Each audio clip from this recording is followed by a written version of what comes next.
Charleston motherfucking White, welcome back. Yes, ma'am. Like we just discussed this, you are polarizing.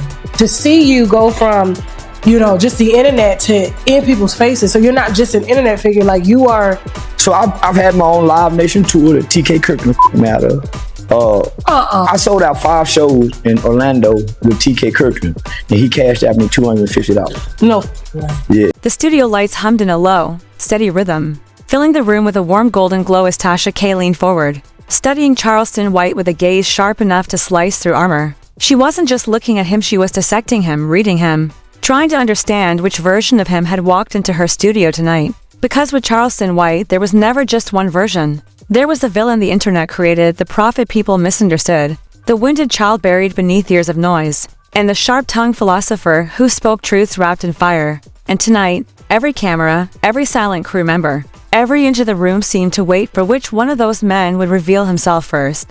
Charleston White sat still, but it wasn't the stillness of calm, it was the stillness of something dangerous. The kind of quiet a storm carries in its chest moments before it tears the city apart. His fingers tapped the arm of the chair, not nervously, but with a rhythm that suggested he had lived through too much to fear a bright studio light, or a pointed question. He carried stories in his bones, and tonight, for reasons he didn't fully understand, those stories were pushing to be told. People don't know me. Tasha, Charleston White finally said, his voice low but full of weight. The tone wasn't loud or aggressive. It was cracked with memory. They know the character. They know the chaos. But they don't know the boy who spent more time in hospitals than on playgrounds. The shift in his voice made Tasha K narrow her eyes. This wasn't the explosive persona the internet loved to either worship or destroy. This was the man beneath it, the man who rarely stepped forward. She didn't interrupt, she let the silence stretch, pulling more out of him. I lost my eye at 7. Charleston White continued. 7, you know what that does to a kid? I fell into a washing machine at 5. Had 9 surgeries before I even hit double digits. He let the number sit in the air. 9, Tasha? 9 times the doctors told me to be strong. 9 times they looked at me like I was supposed to understand survival. Before I even understood cartoons. His words weren't polished or rehearsed, they were raw memories cutting through years of bravado. Kids bullied me, laughed at me, pointed at me, and I fought every one of them. Not because I was tough, because I had to be. He tapped his temple. My tutor was white, private, strict. I was getting high-level education in a neighborhood drowning in poverty. That contrast, that contradiction, it shapes your brain. It splits your world.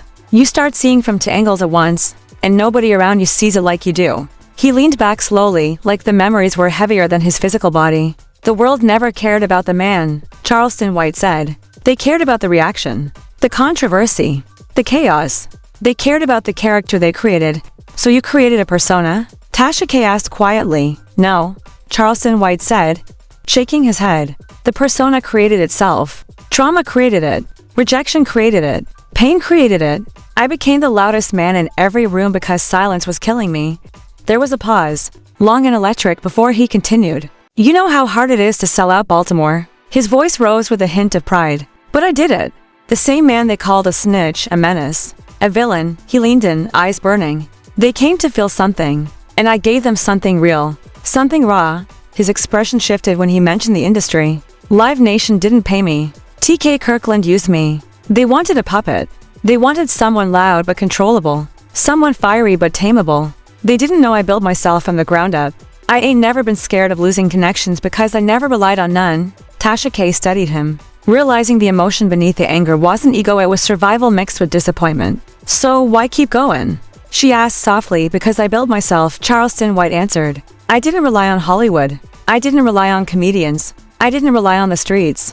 I took the internet, flipped it, and I became a force. When they shut doors, I built my own. His eyes sharpened, voice carrying a prophetic edge. People think I talk reckless. No, I talk real. And real scares people. Real makes people uncomfortable. America falling apart. Tasha? Families broken. Kids lost, men weak. Women confused. We living in chaos, but nobody wanna say it. A chill slid across Tasha K's spine. You sound like you're carrying the world on your shoulders. I am, Charleston White whispered. Somebody gotta say the truth. Somebody gotta wake people up. They treat me like I'm the disease when I'm just a diagnosis. Her voice softened. And the man behind the character. Who protects him? A tired smile touched his lips. Nobody. That's the price of being me. The character gets attention. The man gets isolation. His expression softened even more when he spoke about his mother. She never cursed, never yelled. She walked into every courtroom with me like a queen. The judge respected her before they respected me. She taught me grace, taught me strength, taught me dignity. Everything else? Pain taught me. Do you ever wish you didn't become this version of yourself? Tasha K asked. No, Charleston White said firmly. Because this version survived. This version forced the world to hear me. The character ain't who I am. It's what I needed as the room sank into silence. Tasha K realized she wasn't interviewing a villain or a hero. She was interviewing a man built from contradictions, trauma, brilliance, and chaos. And part two would go deeper. Much deeper. As Tasha K shifted in her chair, the atmosphere in the studio thickened immediately, the air vibrating like a live wire. She wasn't easing into the next chapter, she was plunging headfirst, slicing straight into the topics that made entire cultures tremble. Her eyes were razor sharp, locked on Charleston White, daring him to reveal the rawest parts of himself. Charleston White straightened in his chair, sensing the change. A smirk crept across his face, not of comfort, but of readiness. He thrived in this chaos. He lit for the fire the world feared. So let's talk about feminism, Tasha K said. Her voice steady, precise, cutting through the hum of the cameras. The words fell like a blade in the room. Charleston White leaned forward, elbows on his knees, his gaze locked on Tasha K as if weighing her very soul. Feminism destroyed America, he said, calm but loaded, each word striking harder for its quiet intensity. Tasha K blinked, a mix of shock and curiosity crossing her face. She wanted the full explanation, and Charleston White didn't hesitate to deliver it. Black women joined a war that wasn't theirs, he continued, voice steady, measured. White women fought for freedom from men. Black women needed protection from a world that never protected them. Two wars, two truths, but they stood together anyway. And that's when we lost each other. That's when men lost themselves. That's when the balance shattered, the words carved through the studio like lightning. Silence hung heavy, broken only by the faint hum of the lights. So men innocent then?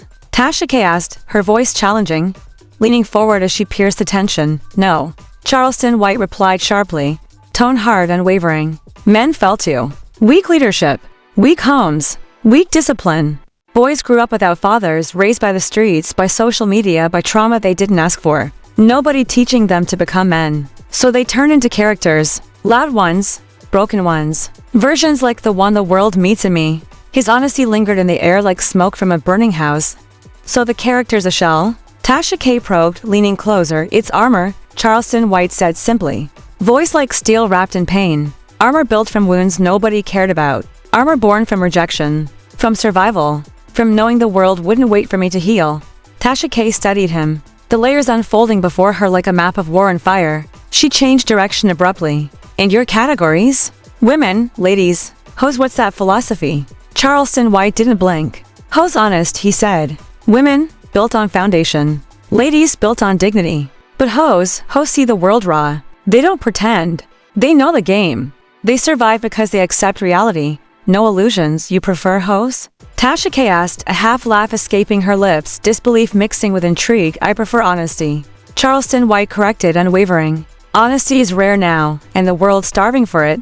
But then his eyes darkened, and the energy in the room shifted again, thickening with tension. Let me tell you something nobody knows, he said quietly, almost leaning in as if sharing a secret with the air itself. I wasn't just fighting the police. I fought systems, corrupt officers, broken institutions, mental wards that tried to medicate me into silence. Tasha K's smile faded instantly. You serious? She asked, breath tightening. Dead serious, Charleston White said, voice low, unwavering. They tried to study me like I was insane. Intelligent black men scare the system. You speak too clearly, they call you delusional. You think too deeply, they call you unstable. I wasn't crazy. I was aware. Plea, they call you unstable. I wasn't crazy. I was aware. His tone deepened, colder, sharper. Those places were in hospitals. Tasha K, they were cages, filled with prescriptions and bureaucracy, designed to erase a mind that asked too many questions. They wanted to break me. They wanted me silent, but they failed. A chill ran down Tasha K's spine. They didn't succeed. She whispered, her voice almost tremulous. They couldn't, Charleston White said, fire flashing in his eyes. I survived. I adapted. I became louder, sharper, harder because the world wanted to see me broken. I refused. The conversation spiraled, diving into politics, moral decay, societal collapse, corruption, and the silent destruction eating away at families, communities, and truth itself. Charleston White spoke with the authority of someone who had seen the slow disintegration of the world, thread by thread. America weak now, he said, voice ringing with both anger and clarity. Families broken. Values gone. Kids raising themselves. People following trends. Nobody standing for anything. That's why my voice is loud, it has to be. Whispering won't save nobody. Tasha K leaned in, absorbing every word, understanding that she wasn't just facing an entertainer or a provocateur. She was facing a man who had lived truths others only whispered about online. You think people will ever understand you? She asked softly. No, Charleston White said immediately. And that's fine. I'm not here to be understood. I'm here to wake people up. I'm here to scare the liars, expose the cowards, and force the world to reckon with its reflection. Then, unexpectedly, his tone softened, almost reverent. My mother raised me with dignity, quiet strength, grace. She never cursed. She never argued. She walked into every courtroom with me like a queen. Judges respected her before they respected me. His eyes softened, the fire tempered by memory. That's why I talk big, he said. I was raised by a giant. A quiet giant. She gave me the backbone. Tasha K, the armor you see now wasn't enough, it had to be loud. It had to be unignorable. Tasha inhaled deeply, feeling the gravity of his truth settle into her chest. Do you ever regret becoming this version of yourself? A slow, painful smile stretched across Charleston White's face. Regret? No, because this version lived. This version survived. This version made sure the world heard the boy they ignored, the man they doubted, the mind they feared. Silence filled the room, deafening and heavy. Every heartbeat echoing like a drum in a studio. Then he leaned back, voice low. Almost a whisper, yet shaking the air with its weight. People call me the monster, Tasha K. But monsters don't scare me. Mirrors do. Mirrors show the truth. And I am the mirror they're terrified to face. Tasha K sat back, her breath caught in her chest. Realizing this wasn't an interview. It was an unmasking. A confession. A prophecy. A reckoning. And Charleston White, with all his fire, honesty, and chaos, wasn't finished yet. He was only just beginning. Only just beginning.